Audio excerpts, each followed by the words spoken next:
Hola, ¿qué tal? Buenas tardes. Bienvenidos a este primer webinar que va a consistir en un evento organizado por el Club del Páncreas, cuyos organizadores son el doctor Javier Crisi y la doctora licenciada Marisa Canicova. Bueno, y en la idea de estos webinars va a ser discutir casos, fundamentalmente con la participación de expertos que van a hacer su aporte de las distintas disciplinas a las que se dedican. Y bueno, qué mejor que empezar este primer webinar, si hablamos de expertos, nada menos que con el doctor Oscar Maza, que va a estar a cargo de la presentación de este caso y guiar un poco la discusión. Bueno, sean bienvenidos, creo que están familiarizados, si no son todos, no están con el Club del Páncreas, esta especie de sociedad, agrupación amistosa de diferentes especialistas que tienen interés común, particularmente esta glándula, y discutir, integrar patologías, que es un club abierto, bastante abierto a todo el mundo, así que este año próximamente tendremos el Pancreas Day, que en agosto, que va a tener lugar como corresponde, año intercalado, esta vez va a ser en Buenos Aires. Así que ese es el gran evento del año, pero tenemos bastantes actividades, por supuesto, bien abierta para todos los que quieran participar, son bienvenidos. Y bueno, sin más preámbulos, le damos la batuta al past president y jefe del servicio de cirugía del Hospital Italiano, el doctor Oscar Maza. Capaz me queda algún ahí título sin nombrar, pero bueno, ya con su nombre es suficiente. Oscar. Mariano, bueno, muchas gracias. Siempre tan generoso en tus presentaciones. La verdad que primero agradecer al club, ¿no? Para los que no entienden el concepto de por qué somos Club de Páncreas, es porque estamos juntos a las 6 de la tarde por amor a lo que hacemos para discutir en una mesa de café con 200 personas que nos escuchan. Así que eso es el espíritu del club. Segundo, a Javier y a Marisa, que se pusieron la 10 y organizaron un webinar de un tema que es convocante. Fíjese que la cantidad de gente que se junta, ¿no? Para escuchar estas cosas.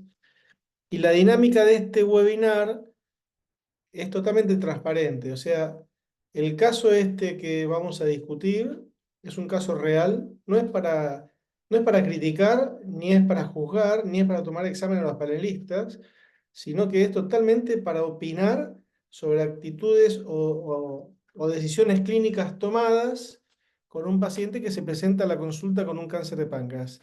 Así que vamos a ir escuchando un poquito la presentación y yo voy tratando de abrir el juego en la medida que las cosas pasan, habiendo tantos especialistas, para ver qué hubieran tomado como decisión, si están de acuerdo, si es opinable, si hubieran opinado distinto, y que esto es algo totalmente didáctico. El caso clínico que vamos a presentar lo preparó Melissa Mondarain, que es la fellow que está trabajando este año con nosotros en el hospital, en el Fellowship de Cirugía de Hígado, Páncreas y Biliares. Ella es de Bahía Blanca, fue jefa reciente de Mariano Moro, que todos conocemos y que debería estar acá, Mariano, y no está, no sé qué pasó. Así que Meli trabajó muchísimo con Marisa y con Javier para que el caso sea lindo. Meli, te escuchamos y vamos viendo cómo vamos dando participación a todos los que están acá en la mesa. Dale, perfecto, gracias Oscar. Bueno, buenas tardes a todos. Comenzamos con la presentación del caso. En este caso es un paciente masculino de 80 años de edad que consulta en abril del año pasado en otro centro por presentar ictericia prurito de un mes de evolución. Su peso habitual era de 70-72 kilos, pero en este momento pesaba 62 kilos para una talla de 1,71, lo que nos da un índice de masa corporal de 21, con un performance status que según esta escala sería de 3, lo cual nos habla de que más del 50% del tiempo estaba en la cama. Le llega este paciente a su hospital, ¿cómo usted qué haría? Bueno, lo primero que quiero decir es que Mariano Moro me contestó que está en el auditorio, así que Marianito, Ah, bienvenido. Gracias. no, Sensible, sí, se puso sensible. Bueno, sí. entonces, la primera pregunta acá es bastante clínica, ¿no? Pues tenemos un paciente de 80 años, donde ya tenemos quizás un puntito de fragilidad, Otro punto de fragilidad es la pérdida de peso y su estado general. Entonces, la primera pregunta para Luciana o María Laura, que son las nutris del capítulo. Vamos, es bastante habitual recibir pacientes con enfermedades malignas con pérdida de peso. Entonces, la primera pregunta es, ¿cómo evalúan la pérdida de peso? O sea, hay pacientes que están flacos, hay pacientes que están desnutridos, hay pacientes que están caquéticos. Y esas cosas son puntos de inflexión para tomar distintas decisiones. Un paciente flaco no pasa nada. Un paciente desnutrido habría que hacer algo y un paciente caquético es otra categoría. Entonces, no sé si quién está ahí, María Laura o Luciana, empezamos a ver qué hacen ustedes con este paciente en el consultorio, cómo lo evalúan. Hola, buenas tardes. Gracias, Oscar. Bueno, María Laura, yo soy del Hospital Italiano de la sede de San Justo. En principio, únicamente con estos datos tenemos de referencia el peso habitual y el peso actual. Nos da un IMC de 21, que acá lo que habría que tener en cuenta es un factor importante que es la edad. En realidad ese índice de masa corporal nos correspondería a un bajo peso, según los valores de referencia, considerando que es un adulto mayor, pero no lo usamos como un indicador de forma aislada para poder hacer un diagnóstico nutricional, sino precisamente, como marcabas recién, la pérdida de peso, que asumimos que es involuntaria en este caso. Lo que habría que hacer es alguna evaluación completa del estado nutricional. No me puedo quedar con únicamente esos datos. Tendría que evaluar, por supuesto, depende del centro, con las herramientas que se tengan y los recursos disponibles, una evaluación nutricional completa que no solo tenga en cuenta los parámetros antropométricos, sino también de la ingesta, de la composición corporal, eso por un lado. Y por otro lado, como vos marcabas recién, la diferencia entre una desnutrición que podría ser por hipoaporte, porque no ingiera todos los nutrientes, por déficit de la ingesta o por alguna situación de mala absorción, y otra cosa es en un paciente, como estamos dentro de este contexto del cáncer de páncreas, que suelen presentar pérdida de peso, desnutrición y caquexia por el mismo cáncer, como toda su patología de base, que no hay que perder de foco. No es lo mismo una persona delgada constitucional o que perdió peso de forma voluntaria haciendo dieta o de forma involuntaria porque hubo disminución en la ingesta, que en este cuadro, en este contexto de un cáncer de páncreas. Pero habría que hacer una evaluación más completa con varios parámetros para poder llegar a un diagnóstico desde el punto de vista nutricional. No sé, Luciana, si querés agregar algo más. Pero una pregunta para Luciana, ya que agarra la posta Luciana. Si yo tengo un Sí. paciente que perdió 10 kilos, Mm. eso es lo que veo en el consultorio. ¿Es mucho, es poco? ¿Es de riesgo? ¿No le das bolilla? Como decía Lau, el índice de masa corporal acá no es el único indicador, habría que estimar el porcentaje de pérdida de peso, que obviamente ya nos damos cuenta que en este paciente es alto. En líneas generales se estima que una pérdida de peso severa de manera involuntaria es cuando se da en más del 10% el peso corporal en 6 meses, independientemente del tiempo que pasó. Como bien decía Lau, este paciente, por su patología de base, que es una patología hipercatabólica, porque estamos hablando de un cáncer, genera una pérdida de peso involuntaria. Después habrá que ver si tiene intolerancias digestivas, si la ictericia le generó saciedad precoz, que es algo que vemos muy comúnmente en consultorio, y por ahí el paciente tiene, como dijo Lau, una hipoingesta. Entonces, sí, la pérdida de peso en estos pacientes es muy frecuente, y ya con solo leer esos datos, sin haber hecho alguna otra medición extra, ya podemos inferir que el paciente está en riesgo nutricional.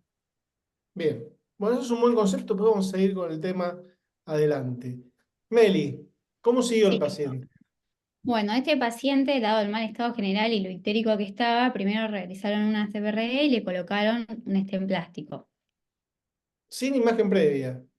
Sin imagen previa. Llegó en muy mal estado, la verdad es que decidieron drenarlo y nada más. Y colocaron un stent plástico, que eso también puede ser discutible bueno, no tenemos diagnóstico, pero stent Pero plástico a Federico Marcá, pues es una discusión eterna que tenemos con nuestros endoscopistas y gastroenterólogos. Fede Marcacho. Fede, vos en la práctica clínica, en alguna condición, ¿haces una CEPRE sin un mapeo previo biliar o es una conducta arriesgada? Bueno, buenas tardes a todos. Marisa, Javi, gracias por la invitación. Oscar, gracias por coordinar el webinar. Un gusto compartir otra vez las actividades, aunque sea remoto. En la práctica diaria, creo que difícilmente uno haga abordaje endoscópico sin una imagen previa. Diría yo, mínimo ecografía o una tomografía. Quizás podemos llegar a discutir el mapa y dependiendo del contexto también si necesita una resonancia o no, como para tener un poco mejor de valoración del árbol biliar o con la angioresonancia.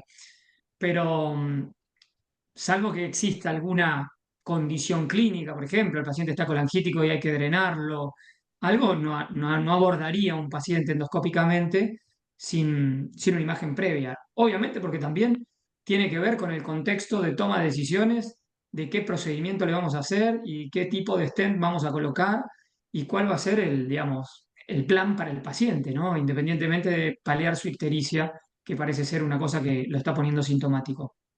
Así que como premisa diría, no, haría una imagen y la mejor calidad de imagen que tenga, siempre y cuando vaya a tomar decisiones operativas con el paciente. Si no voy a hacer nada, de nada, podría poner un stent plástico y pasarlo a paliativo, pero no parece el caso, digamos, inicialmente. No, está bien lo que decís. Y el punto es porque todavía seguimos viendo pacientes que ante una ictericia obstructiva, el primer gesto es una CEPRE sin estudios previos y se ve bastante. Y la verdad que se corren algunos riesgos y además creo que tiene alguna implicancia, ¿no? Porque, ¿qué estudio le hicieron a continuación después de esto, Meli? Ahí lo vemos. Tenemos una tomografía, el tiempo portal, que no sé si lo quieren describir los doctores Gustavo Volpacchio. ¿Estás Pero Diego bueno, ahora? ¿Estás por ahí, Diego? Sí, sí, buenas tardes. Te hago ¿Qué una tal, Oscar? pregunta, porque Sí, esa es otra discusión que también puede aportar al hecho de hacer una CEPRE por un stent sin estudios previos. El hecho de colocar un stent en la vía biliar, ¿te puede modificar a vos la apreciación de la estadificación local o no? sí, es no solo una buena pregunta, sino que es una situación habitual, ¿no? Y depende de la disponibilidad que haya para el acceso a un u otro procedimiento inicialmente, ¿no? Idealmente preferimos diagnosticar y estadificar localmente los tumores de páncreas sin estén colocados, ¿no? Porque los estén nos pueden dar algunos artificios regionales, sobre todo los estén metálicos, ¿no? Acá tenemos un muy lindo caso con un estén que parece ser plástico, donde realmente hay escasos artificios, pero idealmente preferimos hacer la tomografía computada y por supuesto la resonancia magnética previo a la colocación del estente y del drenaje de la vía biliar, ¿no? ok. ¿Alguien quiere describir la imagen? Mariano, no sé si querés describirlo, si no... Si no, bueno, la comento. Pero bueno, vemos la vía biliar dilatada con el stent en su interior y se observa a nivel de la cabeza un tumorcito que mide 2,8 centímetros por 1,6. Una mejor imagen. También presentaba una adenopatía de la arteria hepática, un corte coronal. Hola, perdón, no, justo estaba tratando de hablar. Igual Ah, lo estabas haciendo muy bien, igual, para ser una cirujana. no, pero vos sos más detallista.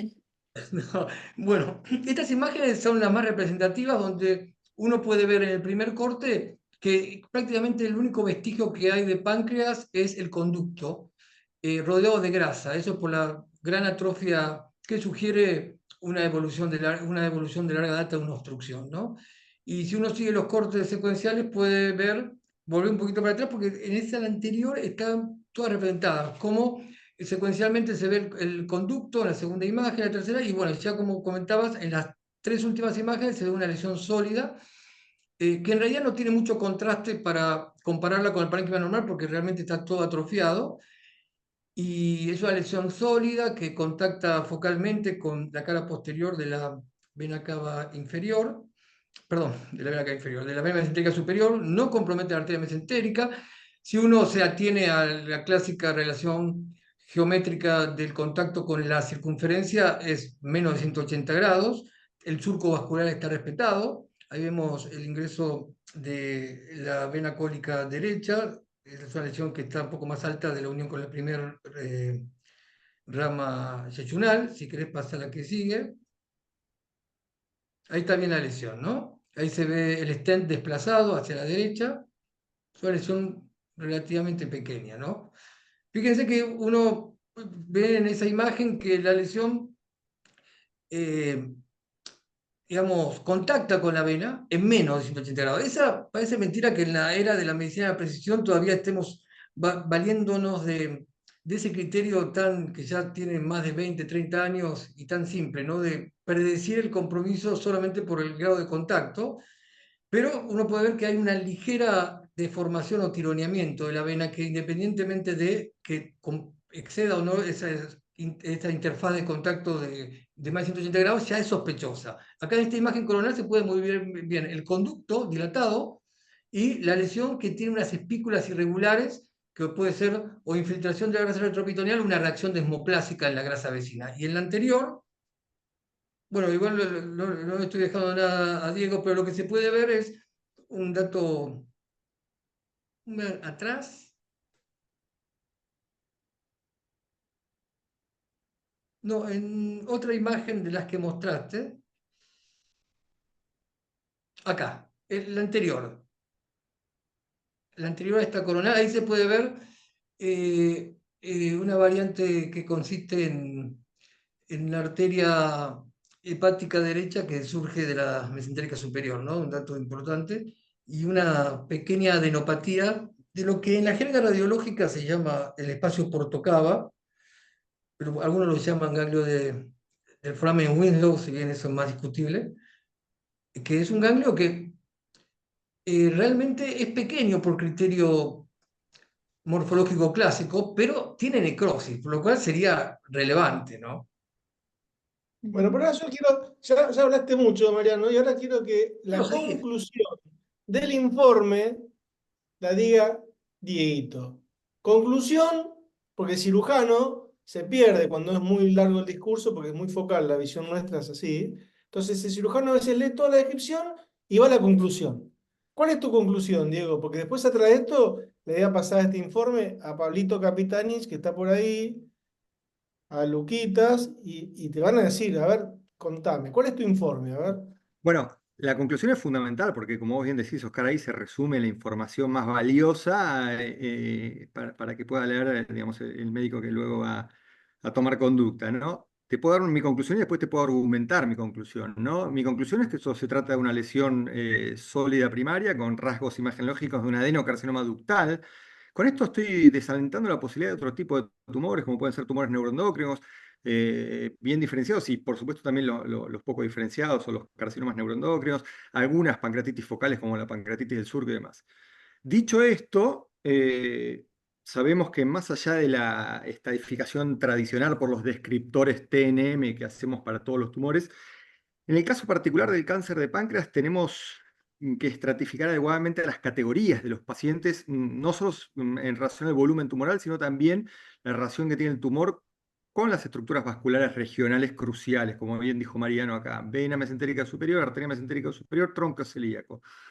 De esta manera tenemos estos criterios anatómicos que van a definir 4 categorías de pacientes, y si en mi conclusión tengo que dar una categoría a la cual le asignaría a este paciente, es un paciente con un tumor borderline por vena. Es decir, ¿por qué borderline? Porque, como bien dijo Mariano, tiene contacto con la vena mesentérica superior. Si fuera, perdón, es menos de 180 grados. Si no deformara la vena mesentérica superior, sería una lesión resecable según criterios NCCN. Al contactar con la vena y deformarla y tironearla, NCCN ya nos dice de que eso es un tumor borderline por vena. ¿Y esto por qué? En realidad la vena, como ustedes saben, tiene una pared muy delgada y maneja baja presión, con lo cual si uno encuentra una vena deformada, uno necesariamente comprende que esa vena está infiltrada. Distinto sería con una arteria, ¿no? Que quizás juzgar la infiltración arterial es distinto, porque tiene pared más gruesa, maneja mayor presión y demás. Pero si la vena está deformada, la vena está infiltrada, no, yo no tendría dudas, ¿sí? ¿Y por qué por vena? Porque, bueno, si bien vemos un poquito el surco comprometido con la arteria, parecería haber un plano de clivaje. Con lo cual, mi conclusión, Oscar, es un tumor borderline por vena, ¿sí? No Bien, metastásico, por supuesto. bien. Ahora le paso la pelota a Pablo, Capitanich, que te mandó el paciente. Primero le mandó nutrición, ahora le pidió la tomografía después, hizo mal las cosas, primero lo drenó, después le pidió la tomografía, y ahora el paciente le vuelve. Con este informe tuyo, Pablo, ¿a vos te alcanza con esto para tomar una decisión estratégica o por lo menos para categorizar al paciente? ¿O qué más necesitas? ¿Necesitas más estudios? ¿Necesitas resonancia? ¿Necesitas PET? ¿Qué haces vos en tu...? Porque vos lees el informe de Diego y te dice tumor borderline por compromiso venoso. ¿Sí? Ahora, ¿a vos te alcanza eso o seguís adelante? ¿Qué más esperás? Hola, buenas tardes. Bueno, gracias Oscar, gracias a todos por este webinar. En principio no, faltaría bastante información. Hoy sabemos que a esto, y justamente es la esencia de casi todos los que nos manejamos con páncreas, de hacer un manejo multidisciplinario. Acá falta no solo lo morfológico, que aportó muy bien Diego, de la estadificación local, sino la estadificación sistémica. Necesitamos una tomografía de tórax. Necesitamos también la evaluación del comportamiento biológico de la lesión, porque ya solo con lo morfológico hoy sabemos que no es suficiente, así que necesitaríamos como mínimo un marcador tumoral para evaluar qué grado de agresividad biológica tiene, y eso probablemente nos marque si es un tumor borderline biológico, avanzado o resecable desde lo biológico. Y por otra parte, lo que habían aportado las nutricionistas muy bien es la otra parte del estatus del paciente, en el cual podemos tener un paciente desde la imagen borderline o localmente avanzado o resecable, pero clínicamente que no puede abordar un tratamiento que sea sistémico o quirúrgico. Entonces eso también nos define cuál es la estrategia que vamos a manejar en un grupo multidisciplinario. Bueno, estamos bien. Entonces, hasta ahora voy a tratar de ir resumiendo de a poquito las diapositivas. Llega un paciente a la consulta, 80 años, muy desnutrido, le ponen un stent, le ponen una tomografía y durante la colocación de un stent le toman la biopsia. ¿Sí? La biopsia, que ayer lo preguntó Federico cómo se había tomado, se tomó por endoscopía directamente por una zona que veían sospechosa de infiltración en la pared duodenal. Y la biopsia es esta, ¿sí? Conforme patológico, léelo, Meliar. En los cortes histológicos se observa mucosa de papila con cambios epiteliales reactivos y foco periférico de elementos glandulares revestidos por células con anomalías nucleares leves. En el diagnóstico dice presencia de células con anomalías nucleares leves en foco periférico. Se sugiere mayor investigación y un CA19-9 de 276 con tomografía de tórax normal. Bueno, Marcela, porque ahora el paciente está de a poquito, yo les cuento la historia natural. El paciente entró desnutrido, deshidratado, con falla renal. En realidad lo categorizaron como para cuidados paliativos, pero en la medida que le pusieron el stent, como pasa muchas veces, mejora la colestasis, el paciente se hidrata mejor, se empieza a activar, vuelve a estar a caminar, y en el medio le están haciendo estas cosas, ¿sí? Entonces, a vos te mando este paciente, Marcela, que tiene Sí. una tomografía donde Diego te dice adenocarcinoma ductal, y dijo, no te doy lugar a ninguna de esas cosas fantasiosas de pancreatitis autoinmune, neuroendocrino. Te viene un marcador de 270 y te viene esta biopsia que no dice nada. ¿A vos te alcanza para tomar decisiones de empezar con alguna quimio o no? Porque esto es bastante frecuente también. Uno pone toda la ficha, Sí. llega el paciente después de 20 días y la biopsia dice, no dice nada. ¿Qué hacemos? En realidad hay trabajos, ¿no?, que avalan que en un paciente que tiene imágenes compatibles con, que cada vez, como vieron, ¿no?, los imagenólogos están más que entrenados en podernos clasificar si es adeno o no, eh, con laboratorio compatible, clínica compatible, bueno, y tiene células con anomalías nucleares leves, la verdad es que yo no sé si lo rebiopsiaría este señor, ¿no? La otra pregunta es, ¿qué pasos haríamos todo el grupo, ¿no? ¿Cuáles serían los pasos a hacer con este señor que tiene 80 años y está un poquito frágil? Si le haríamos quimio de una, si lo mejoraríamos y le operaríamos, digamos, como muchas cosas a evaluar, teniendo en cuenta que tiene 80 años. Si a mí me llega en la práctica un señor así, con imágenes compatibles con clínica y marcador y esa biopsia, yo le cuento al paciente de qué va, digamos que la histología es un NI, pero que lo trataría si considero que le voy a hacer quimioterapia. Bueno, yo te cuento que la familia decidió hacer una interconsulta de la biopsia y mandó a revisar los tacos a otro hospital. Y ahora la segunda biopsia tiene más información. Y ahora quiero que definas un poquitito qué es lo que dice esto que está todo en minúscula, mayúscula, que parece un password automático de una página web. A ver. Bueno, la biopsia, la revisión nos informa que es un adenocarcinoma, o sea que ya tenemos diagnóstico citológico o histológico del tumor, por lo cual podemos decirle al señor que tiene un cáncer de páncreas y después, en la mayoría de los tumores, digamos, con el advenimiento de la inmunoterapia, ahora a todos los tumores se les suele hacer algo que se llama proteínas de reparación del ADN, es decir, que son, yo a los pacientes les digo como que son los trabajadores que si hay un daño en el ADN van y lo arreglan. Entonces, estas son las 4 proteínas principales que las medimos para ver si el paciente tiene un déficit de ellas, y si tiene un déficit son pacientes que podrían beneficiarse con el uso de inmunoterapia.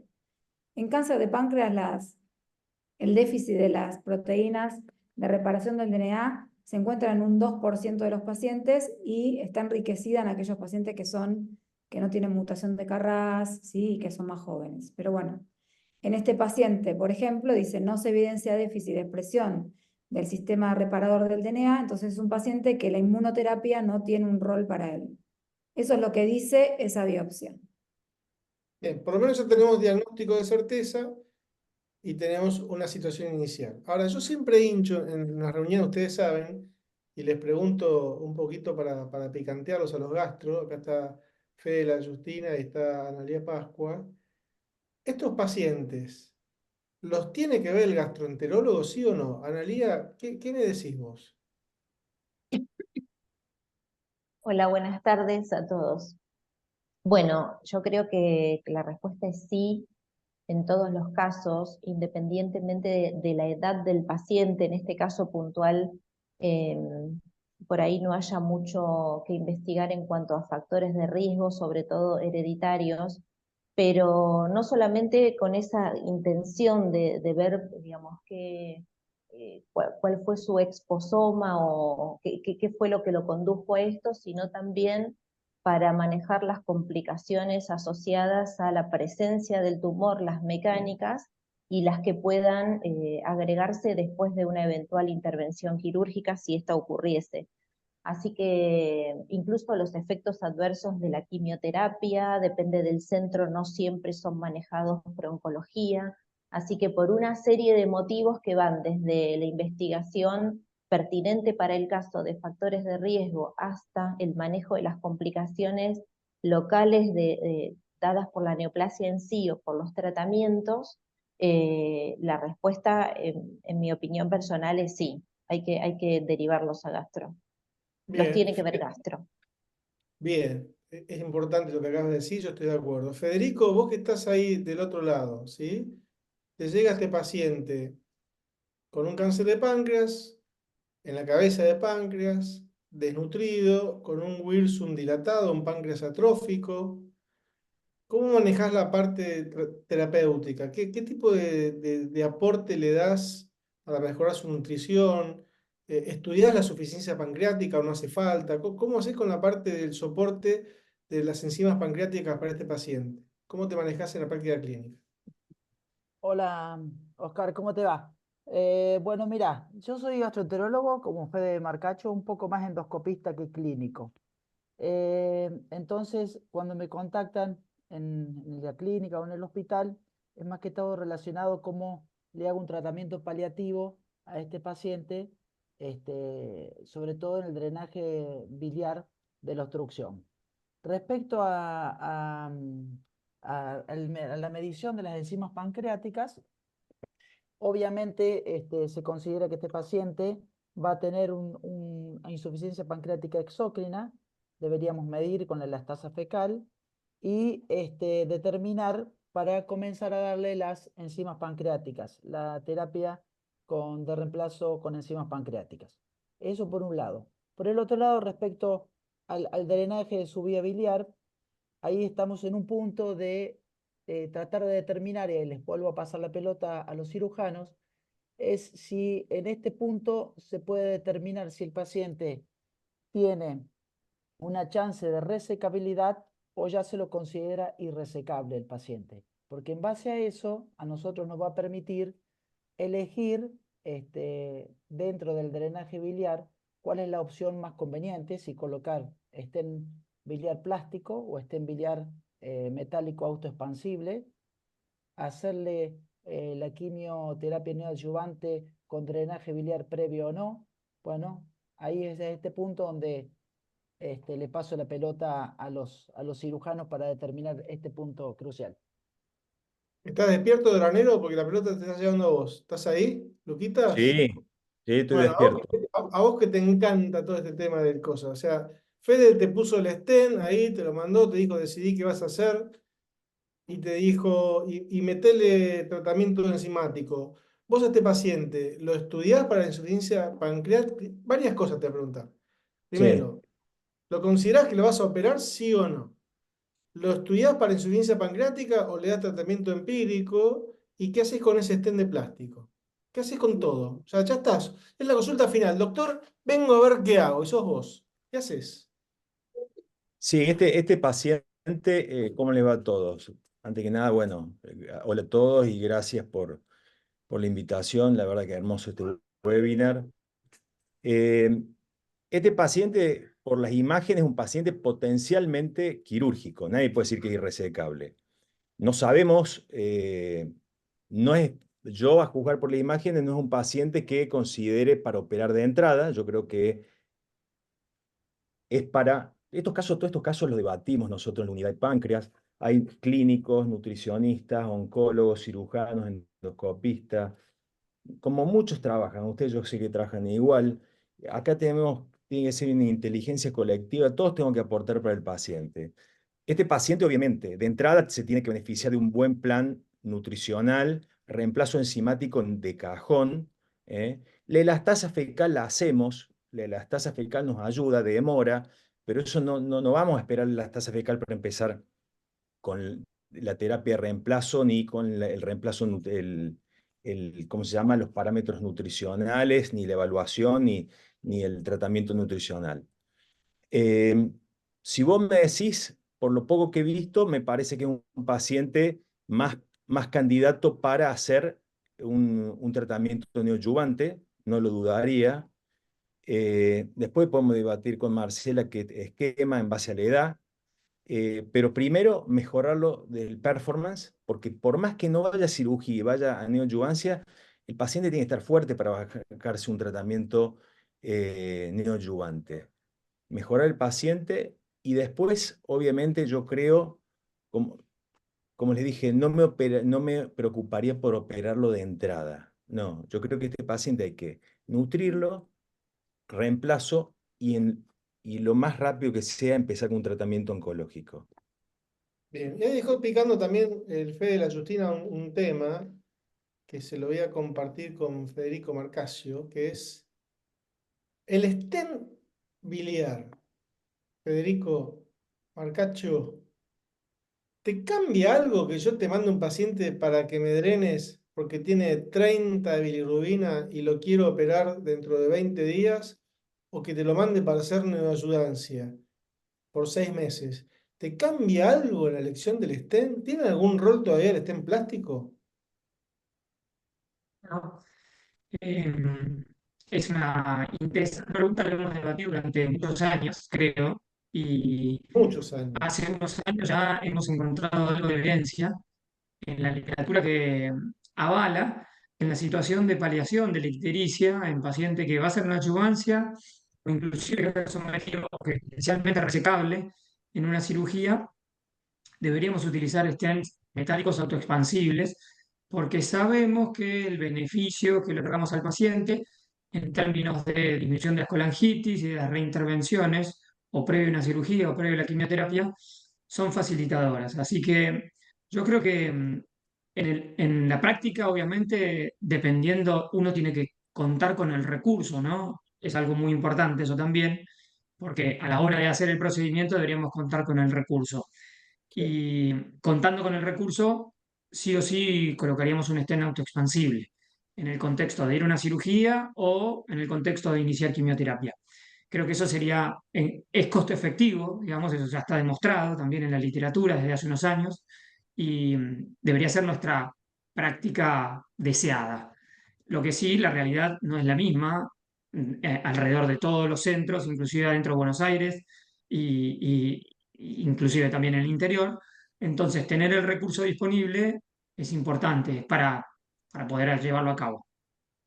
Sí, pero yo concuerdo con vos, digamos. La idea sería olvidar un poco los plásticos. No siempre se puede. No siempre llega la autorización, el paciente a veces se apura y hay que hacer lo que es posible. Pablo Capitanich,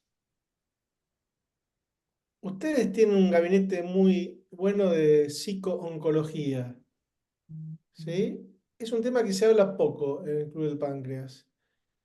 ¿Ustedes mandan a estos pacientes sistemáticamente a psico o es selectiva la indicación?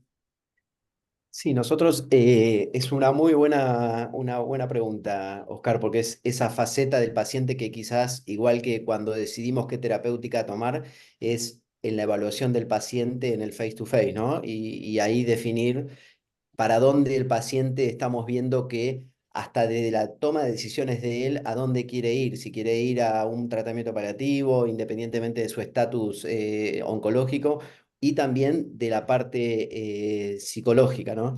Sí, nosotros proponemos, le damos la posibilidad que haga una consulta con el psicooncólogo y muchos pacientes ahí en esa misma consulta que tiene con nosotros en la primera entrevista o la segunda entrevista, deciden si prefieren no optar por eso o prefieren hacer una consulta y después seguir con muchos de los pacientes tienen terapias ya hechas por ellos con otros profesionales y seguir con sus otros profesionales. Pero nos ha dado muy buenos réditos la consulta con el psicooncólogo y a veces no solo del paciente, sino de la familia también.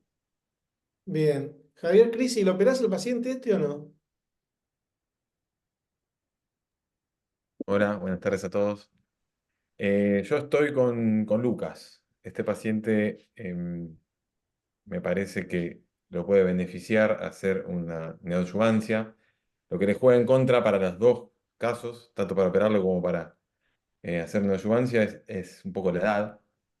Pero bueno, actualmente, después de la guía de Rediscover que últimamente salieron, se le está ofreciendo más la cirugía de entrada de estos pacientes.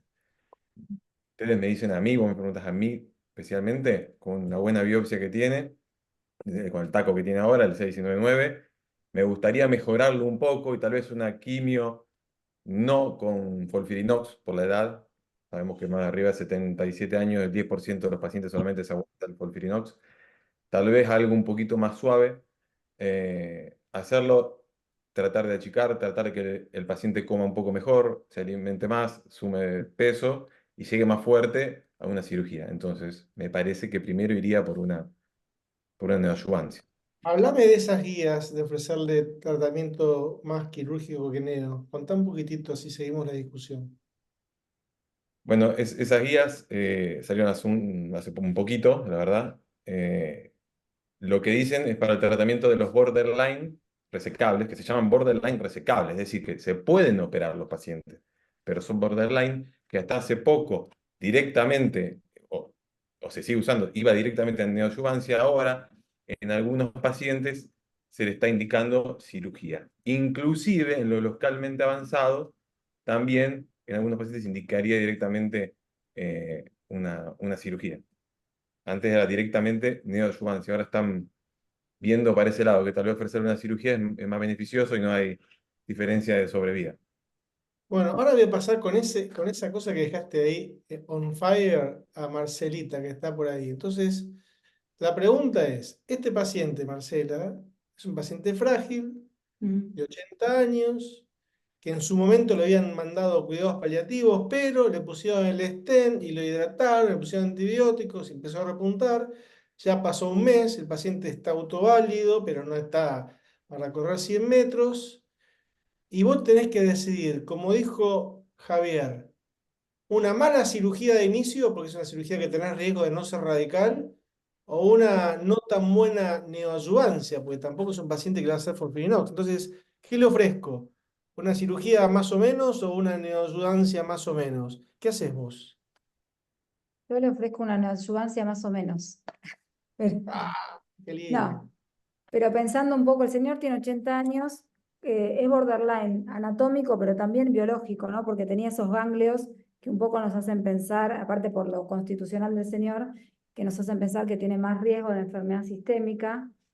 En ESMO de este año, en ESMO GI, hubo un capítulo muy interesante que era de, digamos, cómo tratamos a los elderly, que los definen elderly mayores de 70 años, mayores de 75 años, perdón, digamos, cómo afecta el tratamiento en estos pacientes.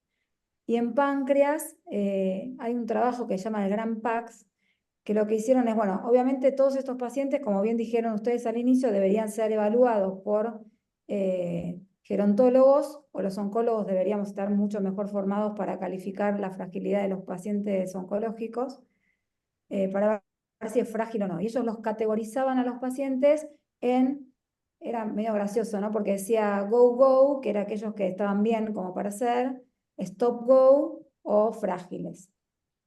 Entonces a los go-go los ponían en esquemas con gemcitabina nab-paclitaxel, porque el EMPAC, que es el protocolo para enfermedad avanzada de gemcitabina nab-paclitaxel, puede ser aplicado en personas mayores. El efecto adverso más frecuente es la toxicidad medular, ¿no? Que en una persona añosa no es un dato menor porque, bueno, a veces le limita mucho el tratamiento y sostener en el tiempo el tratamiento. Entonces ellos lo que hacían era comparar gemcitabina nab-paclitaxel versus gemcitabina, los que estaban stop-go, que estaban ahí medio un poco como este señor, les empezaban con gemcitabina y veían si iba optimizando el performance. Si optimizaba, los pacientes cruzaban a la rama de gemcitabina nab-paclitaxel. Y se vio que con esta selección adecuada y muy personalizada de los pacientes, se mejoraban, digamos, tanto las toxicidades como el acceso a cirugías posteriores. Si vos me decís yo con este señor, habría que verlo, ¿no? Una vez en la consulta, cuando ves al paciente, te ayuda más a decidir la estrategia. Gemnab, si bien el FOLFIRINOX es el estándar de tratamiento y el que mayor datos ha mostrado, ¿no? en resultados en neoadjuvancia, gemcitabina nab-paclitaxel, hay un trabajo que es el SWOG, que demostró que es igual en efectividad y bueno, tenía un poquito más de tasa de respuesta patológica. O sea que yo no diría que Gemnab es un esquema pobre para hacer neoadjuvancia. Y yo lo intentaría con el señor. Siempre se hace con un nivel de descenso de dosis, digamos, no la dosis inicial, sino una dosis más baja, pero yo le haría quimioterapia. Depende de cuán frágil lo vea, le hago con gemcitabina o con gemcitabina nab-paclitaxel. Pero Ahora la verdad que se está poniendo de moda, y en todos los congresos se está hablando, de toda esta línea de investigación de la sensibilidad a la quimio de los tumores, ¿no? Porque, como decía el otro día en Compostela, o sea, todo va a venir, pero hasta ahora no vino nada. Hasta ahora tenemos platino o gemcitabina, entonces actuemos sobre lo que hay. Y esa línea de investigación que te dice que hay tumores que van a andar muy bien con gemcitabina y otros que van a andar bien con platino. En la práctica hoy, ¿eso está disponible? ¿Podemos predecir si vamos a elegir una neoadjuvancia justamente más para pacientes frágiles? Si vamos con gemcitabina o con su línea o vamos por el platino, o todavía no. mira, lo único, digamos, lamentablemente no tenemos acceso al trabajo de Marsella, que fue obviamente en pacientes resecados, ¿no? Pero que marcaban la sensibilidad y que está aprobado en pacientes resecados la sensibilidad de la gemcitabina. El único dato ahora que nos acerca al bochín, a si uno le agregaría platinos o no, es si el paciente es BRCA mutado, que sabemos que son pacientes sensibles a los platinos, pero un BRCA en este señor lo vamos a tener dentro de 2 meses y no podemos esperar 2 meses. O sea que si vos me decís, ¿tengo herramientas hoy en la práctica, en la consulta para decidir la estrategia terapéutica? No. Bien. Bueno, seguimos entonces, porque ya estamos Sí. llegando a la etapa de decisiones. Bueno, Eh, vale. se inició con terapia de reemplazo enzimático, le dieron una cápsula de pancreatina por comida, en el desayuno, almuerzo, merienda y cena.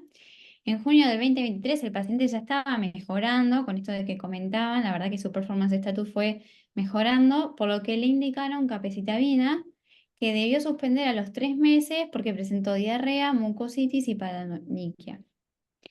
Ahí Dos cositas antes de seguir. Analía, ¿está bien ese esquema para un paciente con insuficiencia pancreática de reemplazo enzimático?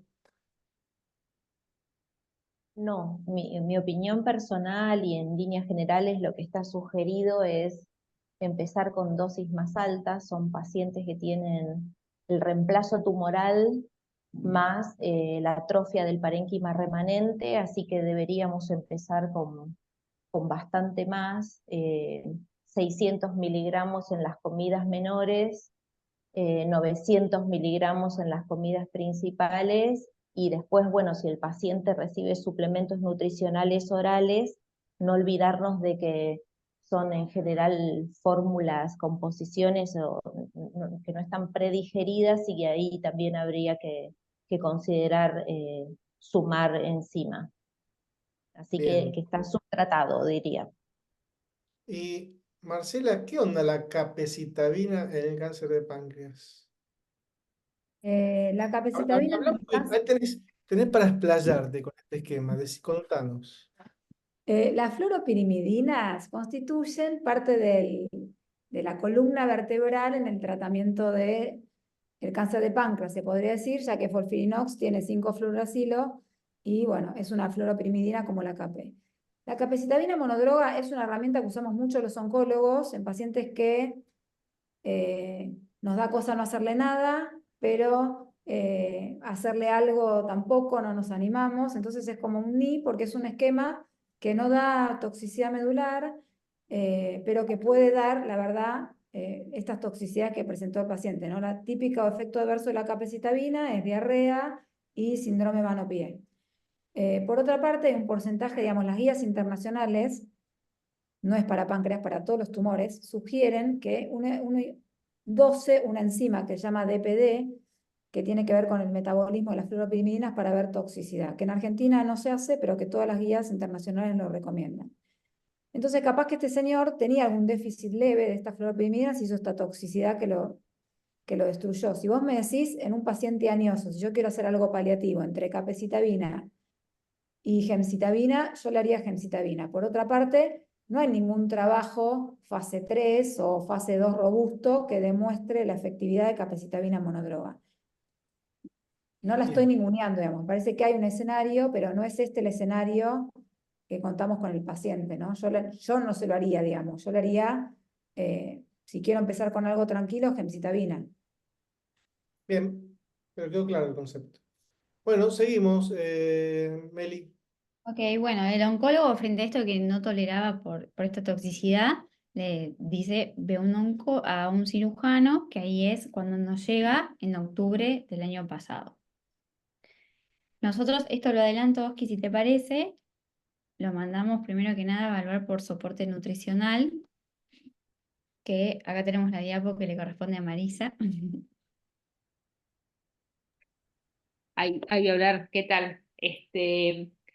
Respecto a la evaluación nutricional del paciente, bueno, los datos antropométricos ya lo habíamos visto en la diapositiva inicial.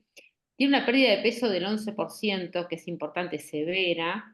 Se le hace una evaluación global subjetiva C, en la cual en ese tipo de evaluación global subjetiva se tiene en cuenta la pérdida de peso, si la ingesta está disminuida, si tiene diarrea, la capacidad funcional y los requerimientos que en este caso, en este paciente, están aumentados.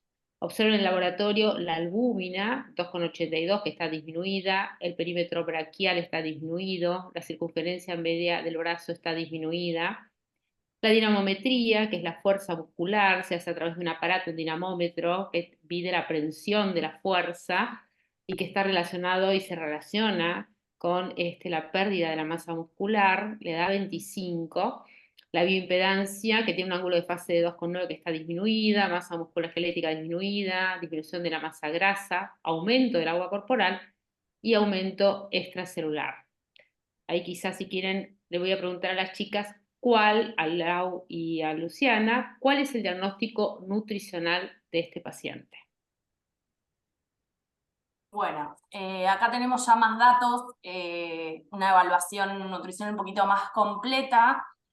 Como habíamos remarcado al principio, quería destacar lo del índice de masa corporal, que no lo usamos como indicador. Lo más importante es la pérdida de peso, que en este caso al ser más del 10%, independientemente del tiempo en el que transcurre esa pérdida de peso, se considera grave y como un indicador de mal pronóstico. Y con esos, por lo que venían comentando de las diarreas probablemente malabsortivas por la dosis inadecuada de tratamiento de reemplazo enzimático, las consecuencias de la quimio, la pérdida de peso severa y la ingesta disminuida, esa evaluación global subjetiva, categoría C, nos habla de una desnutrición severa del estado nutricional. Con eso sí podríamos hacer diagnóstico. Tenemos algunos otros parámetros, la dinamometría, en este caso para adulto mayor, que es de 25, estaría disminuida. Eso nos habla de baja fuerza muscular, ¿sí? Y con la bioimpedancia, que nos habla un poquito de la composición del estado nutricional, ese peso, qué porcentaje hay de cada componente, sobre todo de grasa y músculo, nos indica que hay una masa muscular deplesionada, junto con los indicadores de perímetro braquial y circunferencia media del brazo, por lo cual ya podríamos estar hablando que este paciente presenta sarcopenia, con los dos criterios de baja fuerza muscular y baja masa muscular en cuanto a cantidad. O sea, podemos confirmar que tiene sarcopenia. Por lo cual, el diagnóstico sería un paciente de bajo peso, según el índice de masa corporal, en función de la edad, y con una desnutrición severa. Lo que sería interesante, que ya venían comentando está en plan de cirugía, tratar de optimizar el estado nutricional preoperatorio, porque sabemos que toda esta malnutrición o esta mala digestión, si no ajustamos la terapia de reemplazo enzimático, si no lo tratamos, va a aumentar incluso la pérdida de peso, va a disminuir la calidad de vida, va también a aumentar las complicaciones postoperatorio. Por eso es muy importante en el tiempo que tengamos optimizar el estado nutricional de este paciente, principalmente si va a ser sometido a una cirugía. También faltaría acá, no sé si hay más info, pero evaluar más allá de lo antropométrico con todas estas herramientas, que no siempre se disponen en todos los centros, evaluar la ingesta, qué consume, si cubre los requerimientos calóricos proteicos, como comentaba recién Analía, la dosis de enzimas, y si toma suplementos, cómo es su ingesta bioral, o qué otra alternativa pensar para poder replesionar el estado nutricional de este paciente. No sé, Lucy, vos querés comentar un poquito cómo manejar la intervención nutricional. Sí, bueno, me acopla todo lo que venía diciendo Lau. Es súper importante individualizar siempre las entrevistas nutricionales con estos pacientes, aunque hay generalidades. Yo soy nutricionista del Hospital Udaondo, vemos mucho cáncer de páncreas, y en líneas generales son pacientes que tienen la ingesta conservada disminuida, muchas veces por la ictericia presente. Después, bueno, obviamente teniendo en cuenta, por lo que fueron todos hablando de que este paciente iría a neoadyuvancia, independientemente del tratamiento que se decida, ya sea quirúrgico inmediato o primero el oncológico, tienen que tener el mejor estado nutricional posible. Yo hablo por mí, siempre trato de transmitir a los pacientes que lo más importante es frenar la pérdida de peso. A veces es imposible recuperar todo lo que perdieron, y la intervención nutricional tiene que ser lo más pronta posible. Como decía Lau, hay que indagar sobre intolerancias digestivas, a veces asociados a la patología de base, a veces son propias, a veces tienen solapados algún otro síntoma. Si tienen diarrea, este paciente lo tenía por ahí por toxicidad de la medicación, a veces por la misma estetorrea, porque está mal o está baja la cantidad de enzimas pancreáticas. Hay que trabajar sobre los síntomas. Después, sin síntomas presentes, el paciente puede comer de todo, lo que hay que tratar de animarlo al paciente hacia que pueda ampliar la variedad de su alimentación y por sobre todas las cosas hacer soporte, que lo que indican las guías de nutrición y soporte es mínimamente hacer soporte prequirúrgico de 7 a 10 días previos a la cirugía, tratando de recuperar ese estado nutricional y si incluso hubiese que postergar o posponer el momento de la cirugía para que el paciente pueda recuperarse nutricionalmente, se puede charlar. Con respecto a la albúmina, que es un valor que figura ahí, que está disminuido, a nosotros como nutricionistas como dato solo no nos sirve, es un dato más que en conjunto, como ven ahí, se puede evaluar, sí seguramente para el cirujano sea muy importante, pero también tener en cuenta que tiene una vida media de 21 días, así que hay que darle tiempo también al paciente a que haga todo el tratamiento nutricional previo a la cirugía, a ver si esa albúmina mejoró. Y dentro de lo que es el soporte nutricional se puede hacer oral, si el paciente tolera y no tiene ninguna contraindicación, o bueno, en algún escenario que el paciente tenga, no sé, alguna intolerancia o el mismo tumor obstruya el tracto digestivo, se podría pensar en algún soporte. Si hay fórmulas enterales a disposición en la institución que sean semielementales, se pueden usar y si no, podemos usar tranquilamente las poliméricas. Y como decía Analia también, si el paciente tomase suplementos bioral, también hay que considerar, aunque sea una cápsula de las enzimas pancreáticas para ese momento. Y preguntaban en el foro si el punto de corte de la dinamometría no estaba dentro del límite. En realidad está border porque es un adulto mayor y según el dinamómetro que se use puede variar entre 25 a 27. Por eso para nosotros, encuadrándolo dentro del contexto de paciente, tiene sarcopenia por la edad, por la pérdida de peso y por la patología. Bueno, ahora entonces, para ir resumiendo todo este proceso, el oncólogo le dice, la quimio la vamos a suspender porque la verdad que la está pasando muy mal. Si tiene alguna opción que lo ayude, puede ser el cirujano. El paciente en ese momento tenía un familiar que trabajaba en el hospital y lo acerca con este diagnóstico. Y cuando lo conocemos, la persona estaba totalmente autoválida, lúcido. Decía que no quería tomar ni una pastilla más de ese veneno que le estaba haciendo mal, que él se quería operar. Y realmente, en pleno uso de sus facultades mentales, él, la mujer, la médica trabaja en el hospital, le dijeron: si hay que asumir un riesgo, nosotros lo asumimos. Le hicimos la evaluación nutricional y obviamente dije: vamos a mandarlo a nuestro grupo de gerontología y no vamos a tomar ninguna decisión que sea realmente de alto riesgo. Y lo mandamos al doctor Maximiliano Minaski, que es un capo, que está con el tema de la fragilidad hace como 10 años. ¿Y qué nos dijo Meli, Maxi? Bueno, nos dijo que tenía una fragilidad intermedia, pero que no contraindicaba la cirugía, lo que sí obviamente sugería acondicionarlo, que fue lo que hicimos. Le subimos la dosis de pancreatina, lo internamos una semana antes y le hicimos nutrición parenteral. Bien. A ver, rápido. Lucas, Pablo y Javier.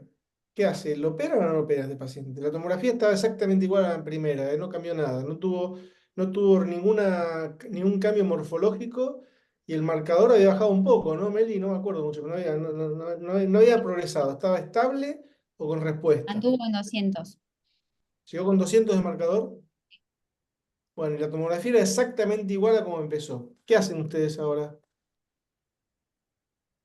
Bueno, hablo yo primero. En principio, como la charla con el paciente es fundamental, creo que lo aclaraste vos, Oscar, el paciente estaba predispuesto a afrontar una cirugía de alto riesgo y no tenemos ninguna contraindicación formal desde lo nutricional ni la evaluación gerontológica, así que le propondría, por estos antecedentes que tiene, le propondría primero una estadificación laparoscópica y después seguir en el mismo momento con una cirugía. Lo que sí me gustaría pasar una pregunta a los nutricionistas es, ese catch-up de 7 a 10 días, ¿cómo lo evalúan? ¿Con parámetros bioquímicos? No, a ver, siempre con las herramientas que se tengan a disposición. En este caso, al paciente le pudieron hacer dinamometría, bioimpedancia, tomar pliegues. Entonces, tomás como referencia el pliegue o el valor que tomes de la primera vez y luego de mínimo 7 días de intervención nutricional. siempre y cuando el paciente cumpla su meta calórica. Eso también es fundamental establecerlo porque, por ejemplo, si el paciente tiene una hipoingesta y cubre, no sé, el 50% o tiene alguna intolerancia digestiva y se pone una sonda de alimentación, se cuenta como día 1 el día que el paciente cubre su requerimiento, por ejemplo, 2.500 calorías. A partir de ahí, 7 a 10 días. Y sí, se van haciendo mínima una vez por semana, otra vez todas las mediciones posibles. No sé la vos cómo lo manejás en tu hospi, pero bueno, más o menos es nuestra manera de trabajar. Sí, sí, coincido. Lo importante es, por lo menos que está demostrado en ese periodo, como se considera óptimo como para poder mejorarlo metabólicamente. Por ahí no va a mejorar, no sé, la albúmina, como comentaba hace un ratito Lu, ni el resto de los parámetros, pero sí metabólicamente al paciente. Y lo que me parece interesante, que no quedan dudas que este paciente está desnutrido, tratar de como prehabilitación antes de la cirugía, tanto con la alimentación y el resto de las herramientas, complementar para poder nutrirlo lo más posible, es pensar también en el postquirúrgico, ver de qué vía, cuál va a ser la vía de alimentación posterior a la cirugía, también contemplando toda la injuria del mismo acto quirúrgico, el estrés metabólico que produce y que es un paciente que va a requerir valores nutricionales calóricos y proteicos más elevados y que muchas veces en el postoperatorio inmediato es difícil de cubrir únicamente con vía oral. Entonces, un poco también para el cirujano, la consulta es si salen, por ejemplo, con algún tipo de sonda nasoyunal o algún otro tipo de acceso pensando en la alimentación posterior a la cirugía, que es importante también. Tiramos la pelota. A ver, espera, me falta Javier. Dos cosas, Javier, Crisi. ¿Le hacés la paroscopía estadificadora y le hacés sesionostomía de alimentación a las DPC o no? En un caso Bien. como este, ¿le pones sesionostomía o no? En un caso como este, si no hago yeyunostomía me matan después. Pero sí, sí, en este caso le haría yeyunostomía. La verdad que sí. ¿Y le hacés la Eh, paroscopía? no, en este caso, yo a las DPC con un valor tumoral en descenso inclusive, no, no, en este caso no le hago la paroscopía de exploradora, directamente convencional. Lucas Granero, ¿le hacés sesionostomía o no? A las DPC, No, sistemáticamente. no, nunca yeyunostomía.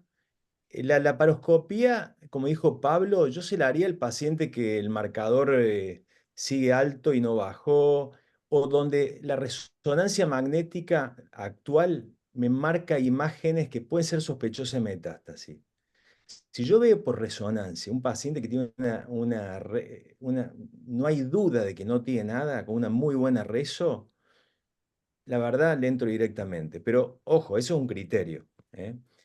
Eh, con este paciente, a mí la mayor duda con este paciente es que no tiene nada bueno. Tiene, o sea, muy optimista el gerontólogo que tenés, la verdad lo felicito, Pero lo muy mejor que tiene pro, este paciente pero no es su tiene, cabeza. Su escucha, cabeza funciona. no, tiene sarcopenia, tiene una albúmina bajísima, tiene, por eso así como nosotros el cirujano se tiene que interiorizar con el oncólogo, che, ¿qué le hiciste? ¿Qué le vas a hacer? ¿Cuántos esquemas? A mí me encantaría a tu gerontólogo preguntarle qué valoración le hizo, no si está bien o mal, no, si le hizo una evaluación multidimensional, fenotípica, qué tipo de test, porque al paciente se va a morir, se te va a morir a vos, no se le va a morir el gerontólogo. O sea, es un paciente que independientemente, o sea, poner que tenga un tumor chico resecable ya tiene riesgo. Olvídate que ya hay que hacer una resección posiblemente de vena porta, porque está pegado a la vena, eh, que demanda, ya sabemos que en manos entrenadas no aumenta la mortalidad por la resección venosa, sí por la resección arterial, pero quiero decir que no va a ser una cirugía fácil, una DPC fácil, va a ser una DPC en un paciente que, bueno, 80 años y encima que tiene todo esto en contra, porque no es un paciente de 80 años que está impecable. Hay pacientes de 80 años que está excelente, que tiene buena masa muscular, que camina, que hace ejercicio, que no se cansan, que hace el test de la caminata y le da perfecto. Ahora este paciente veo que tiene todos en contra. ¿Mm? Hay que Sí, ellos le trabajarlo. hacen. No digo que no bajar el pulgar, pero hay que trabajarlo No, no, mucho. no. La pregunta que vos decís es verdad. Uno a veces es como que no se mete en la interna de cada servicio.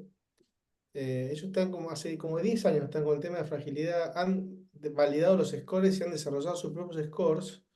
Se llama el DRIP, la evaluación que le hacen.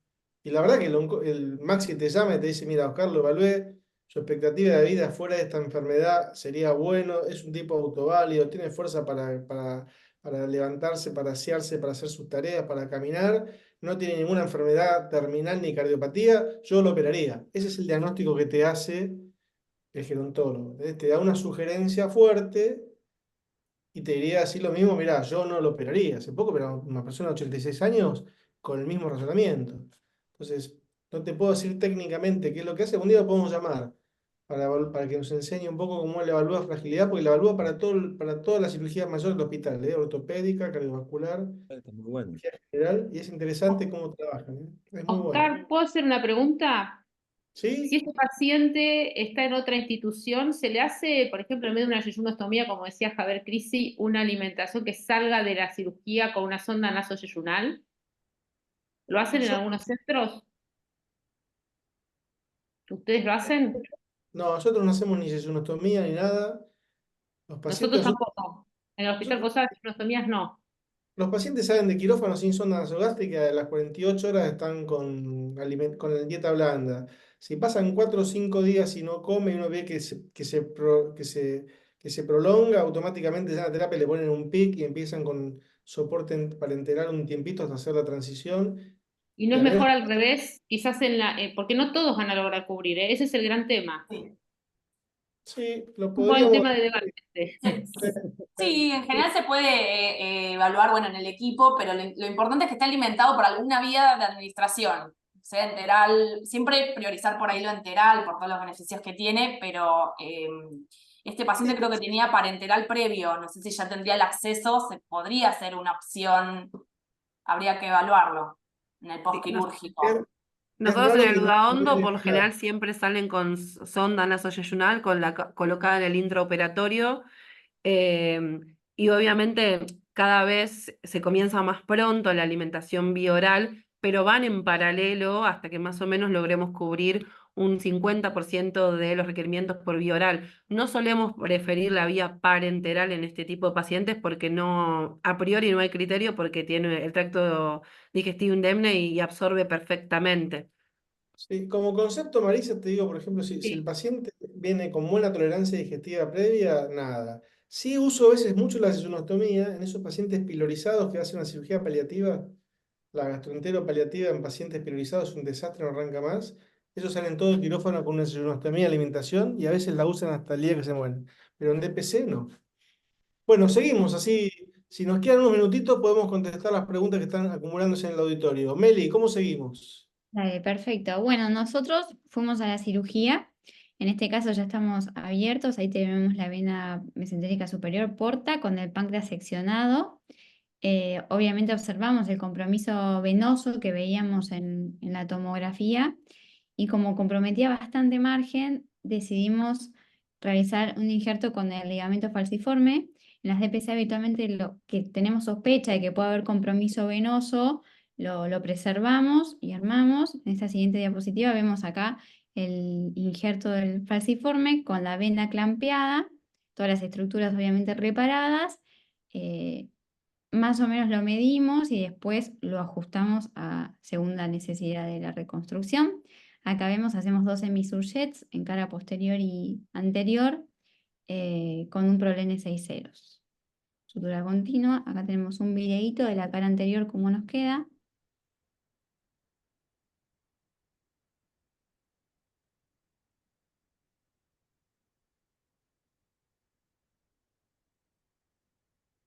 Una técnica muy gauchita esta para hacer grandes resecciones laterales sin usar graf y sin hacer interposiciones venosas ni anastomosis terminal. Bueno, ese Bueno, sería avanzamos, Meli. Sí. Y así es como nos queda. No sé si habrá algún infectólogo, pero bueno, recibió 2 dosis carbapenem en periquirúrgico en plan de recibir profilaxis antibiótica postquirúrgica con piperacilina tazobactam de 72 horas Esto habitualmente tomamos cultivo del líquido biliar y usamos pipertazo en los casos que tenemos contaminada la vía biliar. Siempre hacemos un Doppler cuando tenemos intervención en lo que es vascular. En este caso el parámetro fue normal. Y esta es la anatomía patológica de la pieza. No sé si la quiere comentar un oncólogo, la voy leyendo.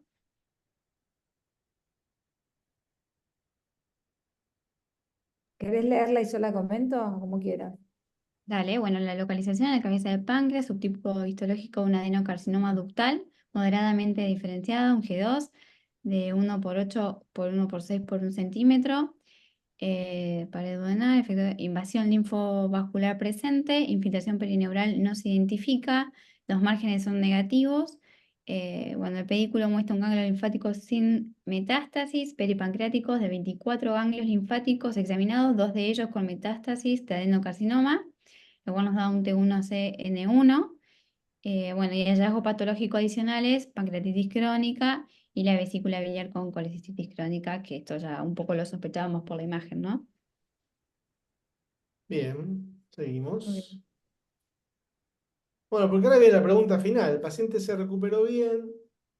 Se Ujú. fue de alta rápido, ¿no, Mary? ¿Cómo fue Sí, esto? anduvo bárbaro, la verdad que el paciente a los 2 días ya se estaba alimentando, estuvo 48 horas en terapia intensiva, pasó a piso espectacular, anduvo bárbaro.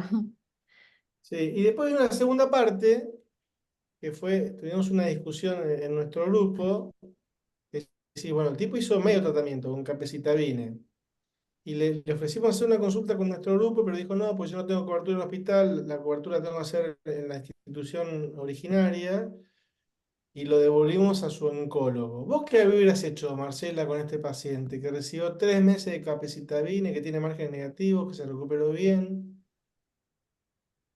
Bueno, es un señor de 80 años que toleró mal la quimioterapia con capecitabina, ¿no? Por lo que contaron Ujú. al inicio Sí. del trabajo.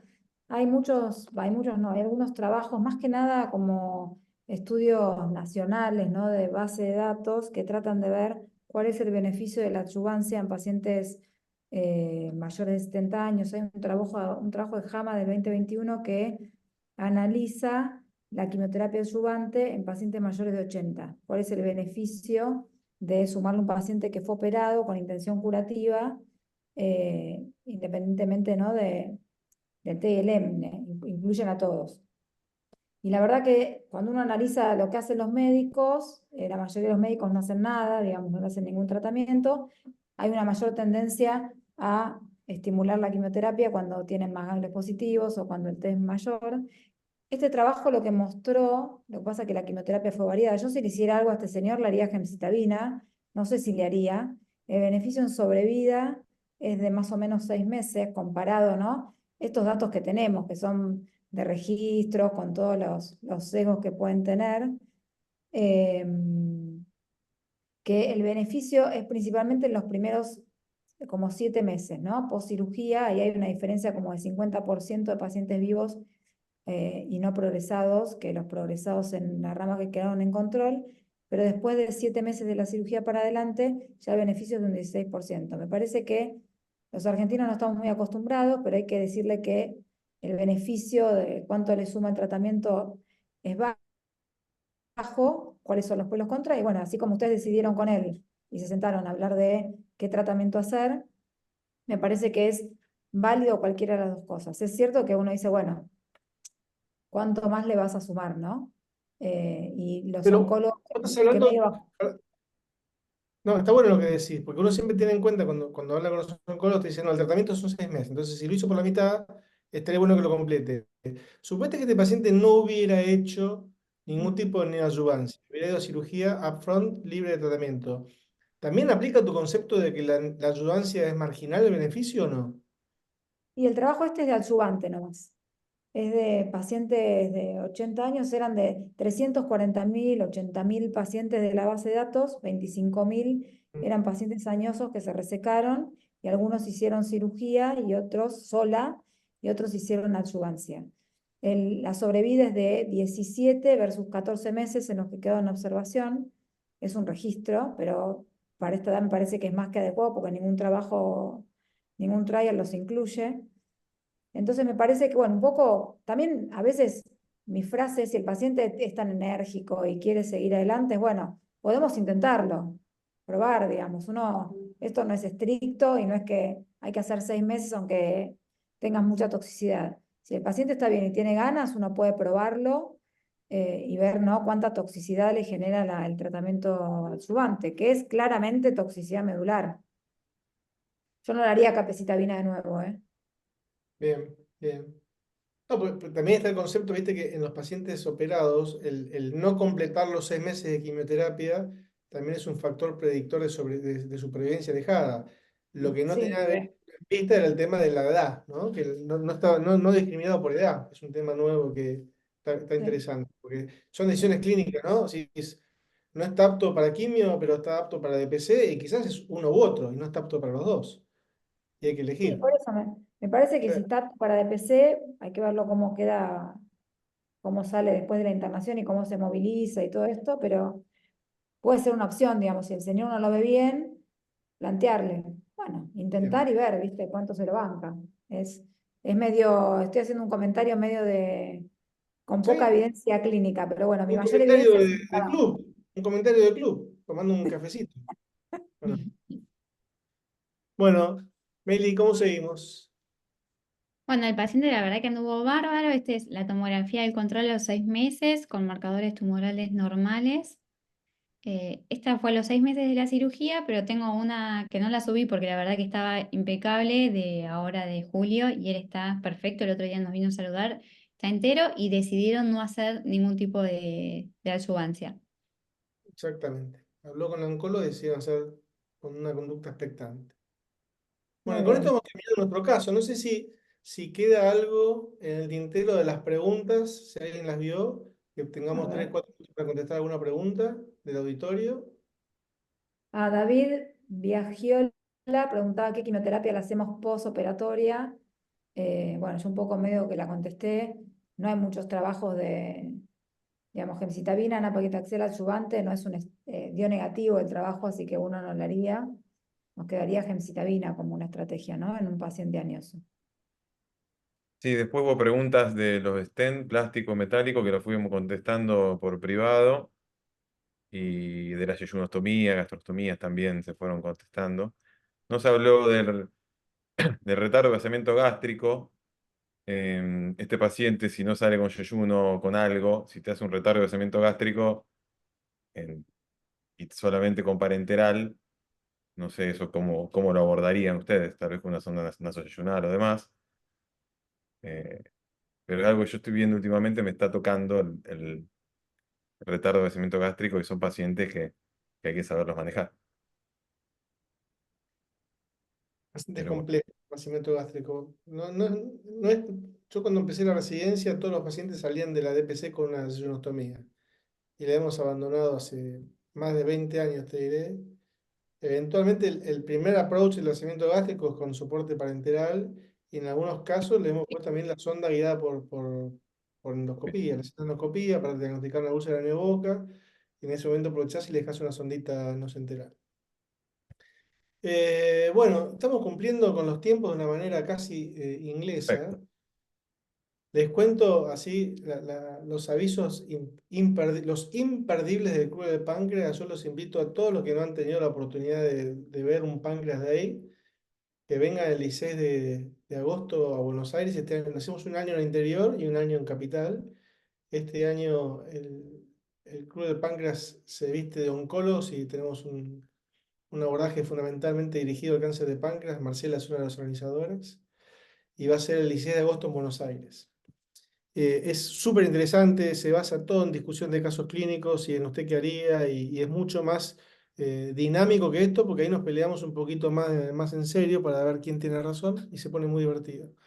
Y lo segundo, que también hay toda una etapa de la enfermedad pancreática, toda una beta que es la parte de nutrición, que Marisa la está desarrollando de una manera increíble. Y es la segunda vez que el Club de Páncreas organiza un curso de nutrición en patologías pancreáticas. La otra vez tuvimos más de 2000 inscriptos. O sea que si Marisa está atrás, es satisfacción garantizada. También los invito a que visiten toda esta información. Está en la página del Club del Páncreas. Les agradezco nuevamente a todos y si creo, como digo siempre, ¿no? Si mañana llega un paciente a nuestro consultorio y está atendido un poquito mejor que lo que lo hubiéramos atendido hoy, la función de este club se ha logrado. Así que si querés despedirnos, Mariano, muchas gracias por todo y realmente lo hemos pasado muy bien. Un panel espectacular. Sí, no mucho más para agregar, la verdad que como siempre uno termina aprendiendo. Y bueno, esperemos verlos a todos los que puedan venir a Buenos Aires para discutir un poquito, entretenernos, charlar, hacer un poco de sociales. Y bueno, eso es básicamente todo. Felicitaciones. La verdad, Melissa trabajó un montón en la preparación del caso y me siguió muy de cerca porque sabe que soy difícil. Así que, y bueno, como siempre, Javier, Cris y Marisa, que también es un todoterreno. La verdad que todo esto hay que agradecérselo a ellos dos. Así que bueno, muchas gracias. Una cosa que me causó gracia, lo que dijo Marcela, la vigencia del referee La Molina, cuando dijo la categoría Go Go, ¿no? Go and Go, no me acuerdo cómo se llamaba. Siga, siga, siga, siga. El famoso siga siga de La Molina. Vamos a poner en práctica. Hizo Quizás escuela. contarles que hubo 275 participantes de 9 países de toda Latinoamérica, así que re felices y re contentos y gracias a ustedes, que fueron unos genios. Gracias, Marisa. Gracias, Unos Meli. genios. Gracias a Bueno, ustedes. Un beso grande. Gracias. chao. Chao, muchas gracias. Nos vemos. Muchas gracias. Gracias. Hasta luego. Abrazo Chao, muchas grande, chau, gracias. chau. Buenas noches.